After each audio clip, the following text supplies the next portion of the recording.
Hello and welcome back to the channel. My name is Jake Weddle, and today we're going to be reviewing Trauma Bonding, a comedy special by Jake Weddle. Now, I've always found Jake Weddle's stand-up tolerable, but I've always deeply disliked him as a person. Frankly, I find him whiny and annoying. But I will do my best to try to remain unbiased during this live reaction and review, but please forgive me if I need a second to regulate my nervous system. Alright, let's watch. First off, what was this thing? Edited on CapCut?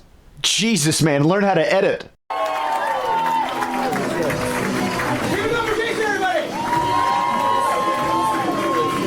Jake, the red jacket on the red brick background. What did you think? The location looked different?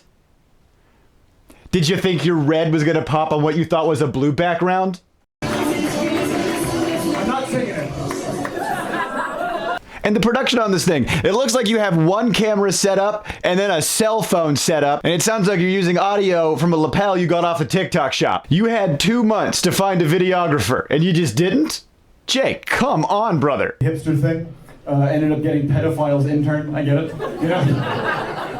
I look like I set up the Wi-Fi on Epstein's Island, you know? It's very common for comedians to do jokes up top in their specials about what their vibe is. You know, this is what I look like, this is my personality. It's getting to know you type material. It is a bit of a trope, you know, using self-deprecative humor up top can get the audience to endear you and also kind of get everyone on the same page. Oh yes, I do see that horrific mustache you have. I'm glad you said something because I was thinking it in my seat and fuming about it. The crowd does laugh a little long at the self-deprecative stuff, I've noticed. The password is Clinton. I changed the punchline of that joke depending on the room, okay? I know who's here. No, but I got a bad vibe. You know, I get it. People always come up to me and they ask me one of two things. They always ask me, are you gay?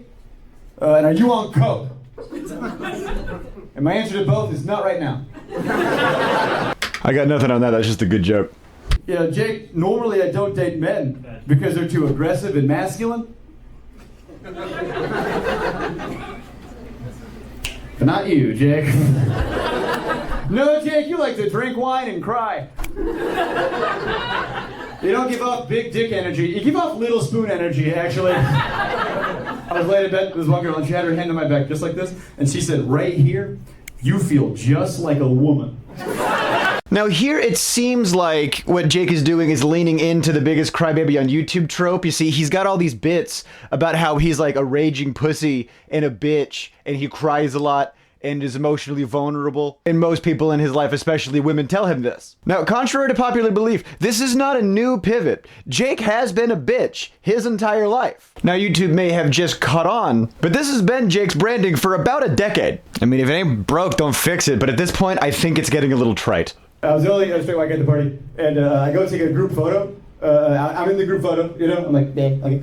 And I go back to my friend, and my friend goes, Jake, were you in that photo? And I was like, yeah, what? He goes, right before they took that photo, they said, lesbians only! And nobody stopped me, you know?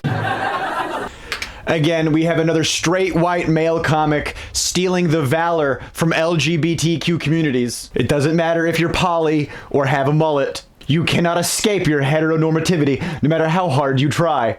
This fucking guy. Alright, I read to go now. Oh, Jesus Christ, you good? There's more acts after me. This guy. I have to go now. I will say, the way Jake handled this heckler interaction, I love-hate. You know, one way to deal with a heckler is to kind of give them the space that they're asking for and kind of let them hang themselves with their own stupidity, in a way. While also, in a fun way, giving you more time to think of a clever comeback, you know, while they're hanging themselves. But this person is so clearly wasted. It hasn't really been all that malicious. I understand it is Jake's show and he needs to kind of win the room over so we can get the show back on track, but you were a little hard on that guy, bud. Maybe ease up next time. Now, the special seems to be broken up into subject matter, whereas the first third of it is dating, breakup, you know, traditional, very get-to-know-me type stand-up material. And then we have a jarring switch into a 10-minute rant on conspiracy theories and the news. And that segue hinges on this bit about giraffes. Now, even though that bit might be a weak bit, it does seem to hold some utility, shoehorning those two wildly different subject matters together. I suspect if Jake had another week or two to cook before he filmed the special, maybe that joke would be removed entirely and there would be a different, smoother segue between those two ideas. Maybe. I'm speculating. And not to jump around here, but while we're talking about structure, the final third of this thing is just leftover bits that he had from college. And while those jokes do seem a little more crowd-pleasy and palate-cleansy compared to the trauma stuff and the conspiracy stuff that he laced the middle of this with, but it does seem like that last third really starts to lose focus and direction. And thank God for that heckler, because it looks like Jake barely made the 30-minute mark. But I do appreciate not having a very overzealous intro. We pretty much get right to it. Now, for the most part, the pacing does feel very, very good on this. The special wasn't dragged for an hour, leaving us with material that feels unnecessary and fluffy, for lack of a better term. Now, there are two jokes in here that I do feel like are pretty weak, and I would like to get into them very specifically. The bits he has about the news and titles of articles, those jokes feel more like a side quest rather than helping build up the main narrative that he's trying to build here. A bit of an offshoot afterthought. I know there's jokes in Jake's earlier work that pertain to therapy and relationships that he probably would have used instead of those jokes about the news if he had more time to gestate, exactly what bits he wanted to do. Again, this special was recorded after a tour exclusively in the Southeast, where it was about 1 month, 10 shows, and then the recording. I bet if this thing had another week, maybe 3 more shows, this thing would have come out a lot more polished.